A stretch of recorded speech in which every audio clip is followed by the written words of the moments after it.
Marco had driven for the Lanza family for 22 years, and he had learned early that silence in the car after a long evening meant you did not speak. You watched the road. You kept the heat at the right level. You did not ask how the dinner had gone. That November night he drove Dominic Lanza home through streets that were mostly empty, the city dark and wet beyond the glass, and he watched in the mirror as the man in the back seat stared at nothing. Dominic was not a large man. He occupied space in a way few people did, a stillness that made rooms rearrange themselves around him. Rivals described it, Marco knew, in terms that were not flattering to themselves. Associates smiled too wide when he entered.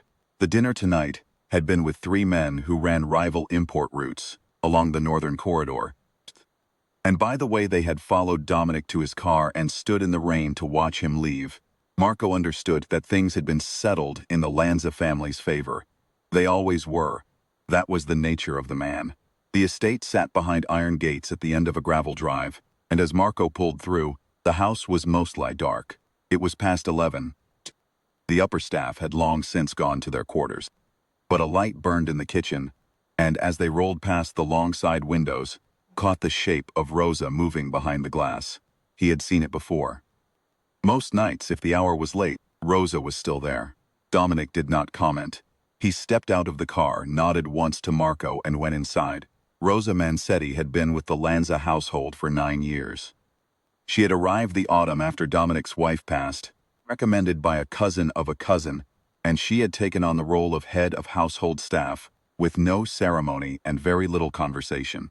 She was somewhere in her late 60s, with a broad, unhurried face, gray hair kept in a braid, and the particular quality of a person who has long since stopped needing to be noticed. She did not ingratiate herself with Dominic's associates when they came to dinner. She did not position herself in rooms where decisions were made. She cooked, she managed the staff, she kept the house. What Marco had come to understand, in the slow way that a man who drives and watches comes to understand things, was that Rosa did considerably more than that. The junior kitchen staff, 3 young women and a boy of 19, who peeled vegetables and mopped floors and arrived before dawn, were paid wages that the Lanza accounts considered adequate. Rosa considered them insufficient. Marco had watched her, more than once, press folded bills into a girl's coat pocket before she left for the night. He had seen her leave covered plates outside the door of the young man who shared a room with 2 others in the groundskeeper's cottage. On the nights, the boy looked thin. He had seen her when one of the young women had come in limping for a week on a shoe with a broken sole, appear the following Monday with a plain pair of boots in a paper bag, which she set by the girl's locker without a word. None of this was done for an audience. That was the thing Marco kept turning over. The notebook he first saw in October, lying open on the long kitchen table when he came in for his morning coffee. Rosa had stepped out, and he had glanced down at it without intending to. A small green ledger, the kind sold at the stationers in town.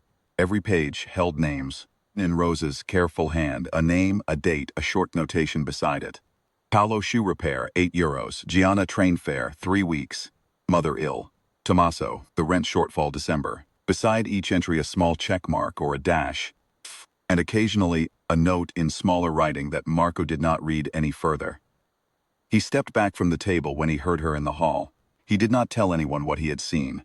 It was Dominic's accountant, Ferrante, who raised it. Ferrante was a precise, dry man who had managed the Lanza family's accounts for 14 years, and who treated discrepancies the way a surgeon treats an unexpected finding, without alarm, but with complete attention. He came to the estate on a Thursday morning in November and sat with Dominic in the private dining room for an hour. Marco did not hear the meeting, but he heard the result of it. Ferrante had found, in the household accounts, a pattern of small corrections, not fraud, not theft, nothing that changed the ledger in the Lanza family's disfavor. What he had found was this: over the course of several months, the household's minor expenses had been quietly supplemented, in small and careful amounts, from a source that was not the household budget. The source, when traced, was Rosa Mancetti's own wages. She had been paying out of her own money, nearly a year. Marco was in the hall outside the dining room when Dominic came out. He said nothing, only walked slowly toward the kitchen, and Marco followed at a distance, as he had learned to do. On the kitchen table, in the place it always seemed to rest when Rosa was working nearby, was the green notebook. Dominic stood at the table for a long moment. He opened the notebook. He turned the pages slowly, one by one, reading the entries, the names, the notations, the careful check marks beside each one. His face gave very little away. It never did. But Marco watched his hands, which were flat against the table on either side of the book, and he watched the quality of the stillness that came over the man, which was not the stillness of a boardroom or a tense dinner. It was different. It was the stillness of a man who has encountered something unexpected in a room he thought he knew. Rosa came in from the garden, coat dusted with soil from the beds she had been tending. She stopped when she saw Dominic at the table. She looked at the notebook, then at him, and she did not apologize. He asked her to sit down. She sat. He asked her why she had done it. She looked at him without nervousness, in the way that Marco had noticed was particular to Rosa. Not defiance, not performance, simply the direct regard of a person with nothing to hide. She told him that the young ones on the staff were managing on margins that did not allow for bad luck. That when something went wrong, a broken shoe, a sick parent, a missed payment, they had no recourse and were too afraid to ask. Fear was a very poor way to run a household. That she had the means to do something about it, so she had. He asked her how long. She said, since the second winter. He was quiet for a moment. Then he asked whether anyone had thanked her. She thought about it. She said that Tommaso had left a letter under her door at Christmas. That Gianna sometimes brought her a little cake from the market. That the others mostly did not know where the help had come from, and she preferred it that way. Dominic closed the notebook. He asked Marco to come in. Marco stood in the doorway. Dominic looked at him for a moment, then said, in the level and unhurried tone he used when he was not asking but stating, that, from the 1st of December, the household wages were to be reviewed and corrected, and that the junior staff were to be told there was a provision for hardship that could be requested without consequence, that the notebook, he rested one hand briefly on its cover, was to be honored, each entry, in full, from the household accounts, and that Rosa was to be reimbursed for everything she had spent from her own. He said one more thing.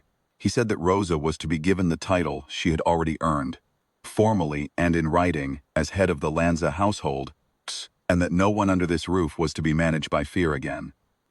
Then he picked up the notebook, held it for a moment, and set it down in front of Rosa. Marco drove home that night thinking about the things a man carries for 22 years without examining them. He thought about the dinners he had watched from the car, the settlements in the rain, the way rooms rearranged themselves around a powerful man. He thought about Rosaki in the kitchen after 11 o'clock, pressing a few folded bills into a girl's coat pocket, writing a name in a small green ledger so that no one would be forgotten. He thought that the most feared man he had ever known had that afternoon done something he had perhaps not done in a very long time.